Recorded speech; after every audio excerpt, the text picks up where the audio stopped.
അസ്സലാമലൈക്കും നമസ്കാരം. ഇന്ന് ഞാൻ വന്നിട്ടുള്ളത് ഒരു കോവക്ക അച്ചാറിൻ്റെ റെസിപ്പിയുമായിട്ടാണ്. വീഡിയോ ഇഷ്ടപ്പെടുന്നുണ്ടെങ്കിൽ എല്ലാവരും ചാനൽ സബ്സ്ക്രൈബ് ചെയ്യണം. തുടർന്ന് വീഡിയോസൊക്കെ കാണണം, സപ്പോർട്ട് ചെയ്യണം. ഈ ഒരു അച്ചാർ നല്ല അടിപൊളി ടേസ്റ്റുള്ള ഒരു അച്ചാറാണ്. അപ്പോൾ ഈ ഒരു റെസിപ്പി ചെയ്യാൻ വേണ്ടിയിട്ട് ഞാനിപ്പോൾ ഒരു പാനിലേക്ക് 3 സ്പൂൺ പാം ഓയിൽ ആഡ് ചെയ്ത് കൊടുത്തിട്ടുണ്ട്. ഞാൻ പാം ഓയിലാണ് സാധാരണയായിട്ട് അച്ചാർ ചെയ്യാറുള്ളത്. ഇതിലേക്ക് കുറച്ച് കടുകും ഉലുവയും ചേർത്ത് കൊടുത്തിട്ടുണ്ട്. അത് പൊട്ടി വരുമ്പോൾ നമുക്ക് വെളുത്തുള്ളി ഇഞ്ചിയും ചേർത്ത് കൊടുക്കുക. ചെറിയ കഷ്ണം ഇഞ്ചി ചോപ്പ് ചെയ്തതും അതുപോലെ തന്നെ ഒരു 10-12 അല്ലി വെളുത്തുള്ളി, ഒരു പച്ചമുളക്, പിന്നെ കുറച്ച് കറിവേപ്പില, ഒരു ചെറിയ കഷ്ണം മാങ്ങ, പിന്നെ വറ്റൽമുളകാണ് ചേർത്ത് കൊടുക്കുന്നത്. ഇനി ഇത് നന്നായിട്ട് ചെറിയ തീയിൽ നന്നായിട്ട് വഴറ്റിയെടുക്കണം. അതിൻ്റെ പച്ചമണം മാറി വരുമ്പോൾ നമുക്കൊരു 15 കോവക്ക വട്ടത്തിലരിഞ്ഞത് ചേർത്ത് കൊടുക്കാം. ഫ്ലെയിം നന്നായി കുറച്ച് വെക്കണം.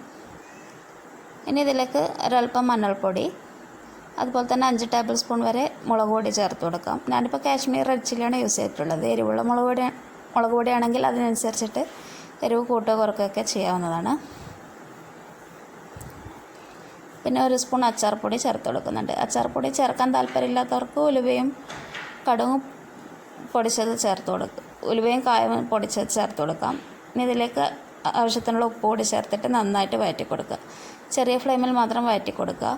പിന്നെ മസാല അടിയിൽ പിടിക്കുകയാണെന്ന് തോന്നുകയാണെങ്കിൽ 2-3 സ്പൂൺ ചൂടുള്ള വെള്ളം ആഡ് ചെയ്യാവുന്നതാണ്. അച്ചാറിലെപ്പോഴും വെള്ളമൊക്കെ ആഡ് ചെയ്യുമ്പോൾ ചൂടുള്ള വെള്ളം തന്നെ ആഡ് ചെയ്ത് കൊടുക്കണം.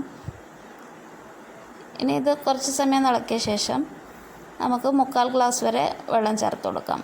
ഇതൊരു 100 ml താഴെ വരുന്നുള്ളൂ. ഇനി ഇതൊന്ന് മീഡിയം ഫ്ലെയിമിൽ തിളച്ച് വരുമ്പോൾ വിനാഗിരി ചേർത്ത് കൊടുക്കാം.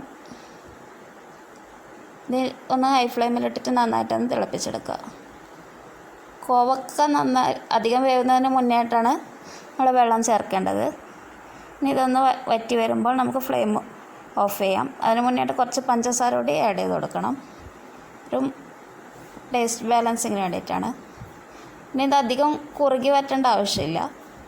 ചെറുതായിട്ടൊന്ന് വറ്റി വരുമ്പോൾ തന്നെ ഓഫ് ചെയ്ത് കൊടുക്കുക. കാരണം ഇത് ചൂടാറി കഴിയുമ്പോഴത്തേക്കും നല്ല കട്ടിയായിട്ട് വരും.